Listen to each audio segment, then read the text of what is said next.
Basically what happens is the sharks come out to play. No one knows when we're gonna go, but when is a good time? Yeah. Maybe you guys have known each other for a long time, but don't assume. But consulting with different professionals, listen to the advice, but at the end of the day, you gotta know what you want. Yeah, so that's where the CRA starts coming in. So it's a fire sale of assets. That becomes a problem. Still want to put something That seems place, like right? something from a reality TV Yeah, show. yeah. But I could see that.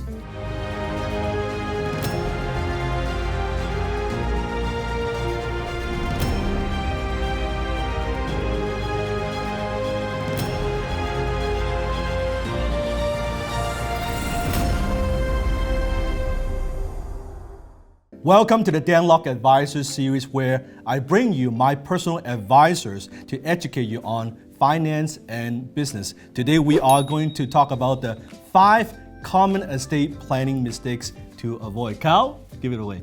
Yeah, well, just to give you a little bit of context, Dan, think about when you die or when somebody who's really wealthy dies. Basically what happens is the sharks come out to play at that point. Are you talking about the government?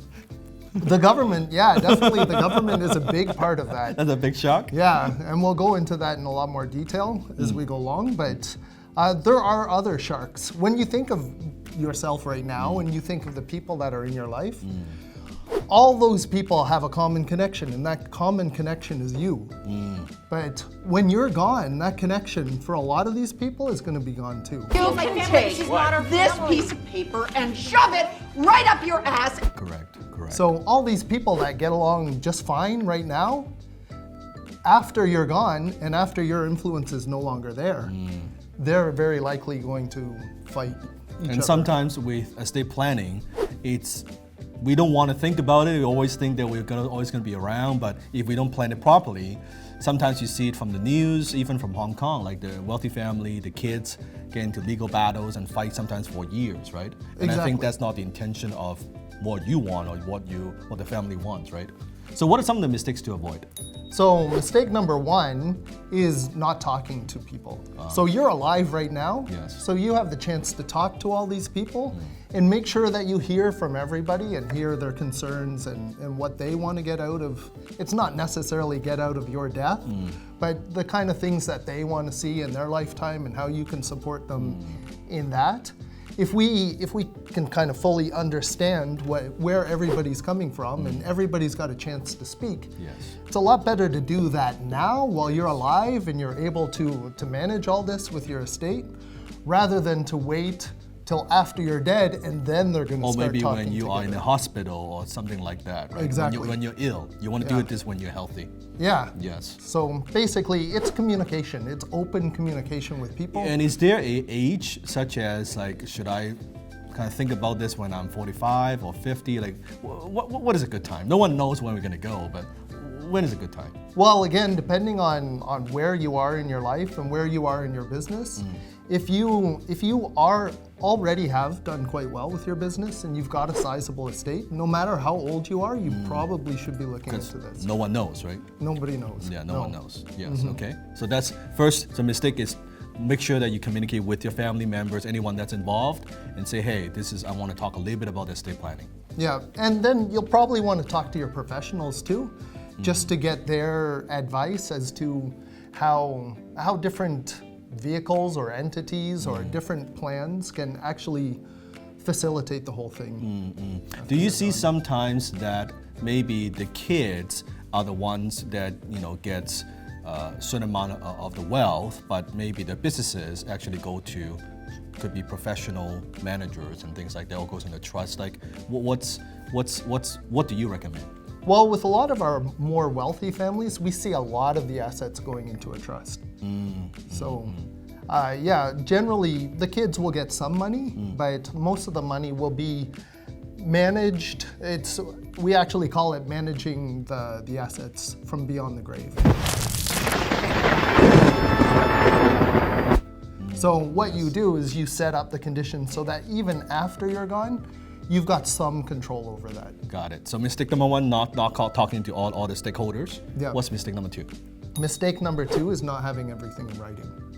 Okay. So after you talk about it, that's good. We have an understanding. Now I got to put everything in writing. Exactly. Okay. And there's a number of specific documents that you'll want to get in place. Such as? Well, number one, with your business, you want to make sure that you have a shareholders agreement. Shareholders agreement, okay. So that your business partners, likely you get along with them very well and they want to support your family probably after you die. But if you haven't talked about it and you haven't written down exactly what you expect. Don't assume. Yeah. Maybe you guys have known each other for a long time, but don't assume. Yeah. No. But it's always good to have a legal agreement that both your partners and your family can go back to afterwards. Okay. What about if someone has like different investments or real estate? What are documents they might need? Then they'll definitely want a will. Okay. So will is step number one. If you want to go beyond that and you want to have more robust planning, you'll probably want to have some trusts in place as well. Got it. And in terms of professionals, who needs to talk to who? Like if we're talking about, of course, like certain attorney and lawyer, do I need to go to a specialist for my trust or for my will? Like what do you recommend? Well, the person who quarterbacks all of this, there's a few different people. Number one is the accountant. Yeah. So the accountant is going to have to put the whole structure together and you'll have to have a lot of conversation with them to figure out exactly how that's going to work. There also are financial planners that you'll probably want to access to figure out how the assets are actually going to move and what's the most effective way from a tax perspective to put assets in place. And I think as a professional, even as someone who you are busy with your business, but consulting with different professionals, listen to their advice. But at the end of the day, you got to know what you want. Yeah. You got to know what they can only give you advice, but they could do a lot of the paperwork for you, but you still need to know what you want, because at the end, it's your wealth, it's your business, it's your empire, right? Yeah. What's mistake number 3? Mistake number 3 is basically not enough tax planning. So a lot of people die and they end up paying a lot of tax. A business owner, for example, has to pay 2 sets of tax on their business.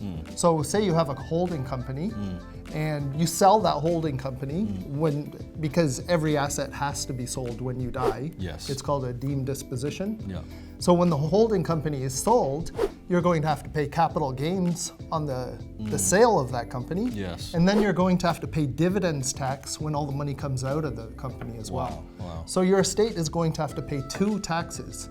And if we add those taxes up, that's 75%. So the government is taking 75% of what you built. Yeah, so that's where the CRA starts coming in. Right. And hitting you. Right. So then for someone, what if the business is doing just okay, is successful, but there's some assets, but it doesn't have a whole lot of cash, let's say, and suddenly something happens to the owner, to the founder, then what? Yeah, well, actually, that's getting on to mistake number 4. Okay. So in mistake number 4, what happens is we have a lot of illiquid assets. Look, I'd love to help you out, but I'm not very liquid right now. It's in a block of ice. Within a successful corporation. business has been around for maybe many years. Exactly. But suddenly the death happens. And maybe the business is not liquid, right? Yeah, and they built maybe they have built a lot of investments. Maybe they're all real estate investments that it takes a long time to sell. Yes. So what can happen in some cases is the patriarch or the matriarch of the business could die, and when they die, maybe it's a real estate business. They've got, say, 20 million in loans. The real estate is worth $40 million, but when the bank sees that you have died and you're the main business owner, they may want to take the loan back. Yeah, they want to call the loans, right? So now your family is left with $40 million of real estate assets that they can't all of a sudden just put on the market and sell. Yeah, even if they do, there's going to be, well, all the potential buyers would probably lowball them. Exactly. Because you're motivated sellers now, right? Yeah, so it's a fire sale of assets. That becomes a problem. So how would they plan that? So how do we protect ourselves from that? Well, the most common thing to do is to get life insurance for some kind of obligation like that. So the life insurance would actually pay the government? Is that what it is for a lot of the obligations that we have for tax? Well, the interesting thing is the life insurance will pay into the corporation, And then the money that goes into the corporation from the life insurance can be taken out tax-free. Talk to us a little bit about that, a little bit more about that. How does that work? Yeah, so there is something in a corporation, there's a tool that we can use called a capital dividend account. Okay. So the capital dividend account allows us to pay a capital dividend instead of paying a regular dividend that we're all used to as business owners. So when we pay this capital dividend, it's not exactly, but you might consider it like a return of capital. So that money comes out of the corporation tax-free, and then we can use it for whatever we want, the family. Got it. So having that life insurance, I guess, in this case, it's not just thinking for something happens, let's say to me, what do I leave my family members with, but it's really protect what I have built, the legacy that I have, so that it doesn't put a lot of, I guess, stress for my family members, because they have to already deal with all the after death, funeral, all those things. In this case, the life insurance would help to offset some of that cost that I have to pay for the government. Exactly. Got it. It provides them with the liquidity that they need. I love that. Yes. And then mistake number 5? Mistake number 5 is not structuring your estate properly. What does that mean? So again, we talked a little bit before about getting trusts in place, for example. That's one way that we're going to structure our estate. But I'll maybe give you a little bit of a scenario, and we can go through the scenario, and it might make a little bit more sense. So, for example, maybe there's a business owner, and they've got a wife and 2 kids. Okay. And say that wife is having an affair while they're together. Okay. And then that business owner all of a sudden dies, and that wife remarries that person they were having an affair with. So that person that they were having an affair with has a couple kids already. Okay. So next what happens is the wife dies. Oh, wow. So the estate has now gone from the original husband to the wife. To the wife, does it go now to the new husband. That's complicated. So now your kids actually don't get any of the money. The one who gets the money the husband's side, is the guy that your kids. wife was having an affair with. Well, the husband would be rolling in his grave. Yeah, right, exactly. If that happens. Yeah. Right. So how do we prevent that from happening? So the way to prevent that is by using trust. So we want to make sure that. So the first husband, the kids would be the I guess the executioner of the trust, as they are the ones that are in charge of the trust? Well, they'll be the beneficiaries of the trust. Yes, beneficiary, yes. And the original husband, of course, would be the trustee of the trust, but he might choose somebody else. If he were to pass away, right? Got it. So it's not a question of, well, I guess when something happens to, let's say something happens to me, my family would take care of that. It's a lot of the pre-work that I have to do while we are still alive, so that it just creates a chaos for everybody else, right? Exactly. We can use other entities as well. We can use holding corporations, and we can make sure that our children have some ownership of those corporations while we're alive, so that. And is there in terms of net worth, how much net worth we have to make it worthwhile to set up the trust, to set up all these things, like, you know, if someone is doing a few $100,000, they say the business $200,000, do they have to worry about this, or is it for someone who's like in the tens of millions or hundreds of millions? Well, it's a bit of a combination of two things. Number one is that your estate should probably be reasonably complex for us to kind of do this certain kind of amount work. of assets, certain size of business, And maybe I could throw a number out there, $2 million. Net worth? You would want a net worth of at least $2 million before you start. Anything below that, probably a will would be more than sufficient? Well, anything below that, and say you're in a situation where you're pretty sure there's going to be some really complicated things come up, like that one, you probably still want to put something in seems place, like something from a reality TV show. Yeah. But I could see that. I could see that happening. It could. You never know, right? You never know. No, that makes sense. you never know. So for someone who needs help, they're watching this video, what would be the first step they're thinking about it, they're considering it, or maybe they have talked to a few people, but they have not executed in terms of estate planning? What would be the first step you recommend someone to take? Well, the first step, I think, kind of goes along with mistake number one. Yes. I think we first have to kind of get an idea of our situation, get an idea of who's involved, and start to talk to those people.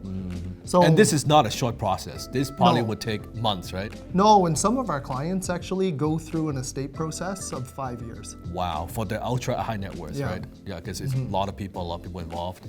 Wow, that makes sense. So think about it, if they are ultra high net worth, it's a few years of process. For someone a little bit smaller, it still takes Yeah, it's going to number of take you months. half a year, I'm sure. at least six months, right? And you never know. You never know. Comment below if you have any other questions when it comes to estate planning. We're gonna have Kyle come back and do a series on tax, on financial, on entity. Some of the questions you might have, we'll take it and we'll pick the best questions and also answer in future episode. If you enjoyed this episode, make sure to comment below and hit the like button. And don't forget to subscribe. I'll see you next time.